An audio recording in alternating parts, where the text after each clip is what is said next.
ভিতরের বেইমানি এবং ভেনিজুয়েলার পতন থেকে কি শিখলাম আমরা?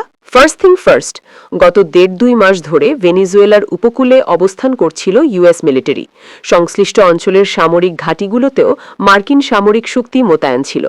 মাদকবিরোধী অভিযানের নামে প্র্যাকটিস করে ভয় ছড়ায় পেন্টাগন।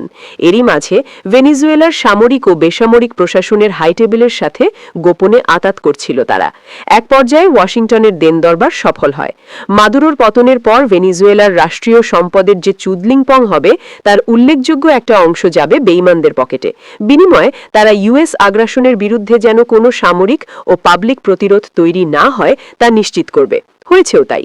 দেশটির বেসামরিক প্রশাসন ফুললি সারেন্ডার করে আরও সপ্তাহখানেক আগে। অতি গোপনে তারা জানায় যে ওয়াশিংটনের প্রস্তাবে রাজি তারা। এরপর মিলিটারি লিডারশিপকে ব্যাক করে, মানে বগলতলায় নেয়। খেল খতম। দেশপ্রেমীর প্রধান শর্তই হল প্রয়োজনে জান কুরবানের জন্য প্রস্তুত থাকা, যেটা আমাদের শরীফ ওসমান বিন হাদি করেছেন। কখনো বলেননি দেশের তরে তার জান কুরবানে দ্বিধা আছে, বরং বাঘের মতো সাহসী গর্জনে বলেছেন দেশের জন্য তার জীবন উৎসর্গ করতেও পিছপা হবেন না তিনি। করেছেনও। ভেনিজুয়েলান প্রশাসনে সেটা ছিল না বলেই মাদুরোর আজ এই অবস্থা। ঠিক বিপরীতে ইরানের প্রশাসনে হয়তো গুপ্তচর আছে, কিন্তু মূলত সেটা দেশপ্রেমিক। একই কথা উত্তর কোরিয়ার ব্যাপারেও চলে।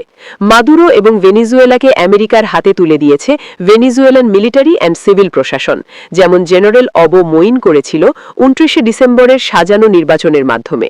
বাংলাদেশকে তুলে দিয়েছিল দিল্লির হাতে। নিখাত মানে খাদবিহীন দেশপ্রেম একটা শক্তিশালী অস্ত্র, যা সব জাতি পায় না। আমাদের প্রশাসনে বিগত ১৭ বছরে দিল্লি যে দালাল শ্রেণী তৈরি করেছে তা সমূলে উৎখাত না করলে আমাদেরও পরিণতি এমন হবে। এমনকি পরমাণু অস্ত্র দিয়েও তা ঠেকাতে পারব না। So be Patriot.